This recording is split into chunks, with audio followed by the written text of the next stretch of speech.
কাণ্ডে 35 জনকে এনআইএ হেফাজতের নির্দেশ, পর্যাপ্ত নিরাপত্তা পাবে কি না ইতিমধ্যে এনআইএ সেই বিষয় নিয়ে সংশয় রয়েছে, কারণ রাজ্য পুলিশ বা মুর্শিদাবাদ পুলিশ এখনো পর্যন্ত কেস ডায়েরি হস্তান্তর করেনি। গড়িমসি করছে কিসের জন্য? যেখানে ইতিমধ্যেই প্রাথমিকভাবে আমরা দেখেছিলাম যে যখন এনআইএ তদন্তের জন্য বলা হয়েছিল তখনই বলে দেওয়া হয়েছিল মুর্শিদাবাদ পুলিশ যেন সমস্ত কেস ডায়েরি থেকে শুরু করে যাবতীয় যা যা দলিল সব যেন এনআইএ কে হস্তান্তর করে। এখনো পর্যন্ত সেটা সম্ভব হলো না কেন? সেই জায়গা থেকে 35 জনকে যে নিয়ে যাওয়া হবে তাদের নিরাপত্তা নিয়ে রীতিমতো সংশয় রয়েছে এনআইএ। আমরা কথা বলবো, গৌরীশঙ্কর ঘোষ এই মুহূর্তে রয়েছেন, বিজেপি বিধায়ক গৌরীশঙ্কর ঘোষ এই মুহূর্তে আমাদের সঙ্গে টেলিফোন লাইনে রয়েছেন। গৌরীশঙ্কর বাবু, আমরা একদিকে দেখতে পেলাম রাজ্যের মুখ পুরল সুপ্রিম কোর্টে, রাজ্যের কোনো রকম মামলার যে আবেদন সেই আবেদনটাই শোনা হলো না সুপ্রিম কোর্টে, ফের হাইকোর্টেই ফিরিয়ে দেওয়া হলো। আর এখনো পর্যন্ত এই পুলিশের গড়িমসি, কেস ডায়েরিটাই পর্যন্ত দেওয়া হলো না বেলডাঙ্গা কাণ্ডে এনআইএ কে, কি বলবেন?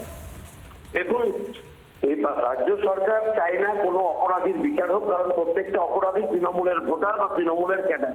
সেই কারণে তারা এনআইএ তদন্ত হতে গেলে তারা সুপ্রিম কোর্টে আবেদন করে যে এনআইএ যেন না হয়।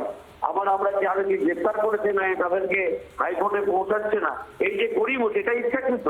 তৃণমূল কংগ্রেসের যে সরকার বাংলায় চলছে তারা তালিবানি কায়েম করতে চাইছে, তালিবানি শাসন কায়েম করতে চাইছে। তারা নৈরাজ্য একনায়কতন্ত্র চালিয়ে বাংলায় আইনের শাসন কিছু নেই। এ বাংলা জুড়ে তৃণমূল কংগ্রেস নিজেদের শাসন চালাচ্ছে, তাদের একনায়কতন্ত্র চলছে, অপরাধীদেরকে আড়াল করার চেষ্টা করছে। আজকে NH-34 রেল অবরোধ করে দুদিন ধরে যারা বাংলার মানুষকে হত্যা করলো তাদের বিরুদ্ধে এনআইএ তদন্ত দিচ্ছে।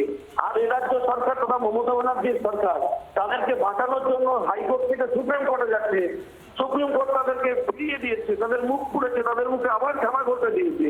নির্লজ্জের মতো রাজ্য সরকার বারবার কোর্টের কাছে থাপ্পড় খাচ্ছে। তারপরেও এরা ভারতের সংবিধানকে অমান্য করে ভারতের সার্বভৌমত্ব পূর্ণ হচ্ছে কি হচ্ছে না সেটা না দেখে তাদের একটাই লক্ষ্য ভোটে জিততে হবে। তাই তারা রোহিঙ্গাদের বাঁচাতে চাইছে, বাংলাদেশে অনুপ্রবেশকারীদের বাঁচাতে চাইছে। একইভাবে যারা এনআইএর চোখে দোষী তাদেরকে বাঁচানোর জন্য সুপ্রিম কোর্টে ছুটছে। সুপ্রিম কোর্ট তাদের কথা শোনেনি, তাদেরকে আবার হাইকোর্টে পাঠিয়েছে। লজ্জা পাওয়া উচিত, মুখ্যমন্ত্রী পদত্যাগ করা উচিত। বারবার সুপ্রিম কোর্টে গিয়ে থাপ্পড় খাচ্ছে, ঘুরে আসছে।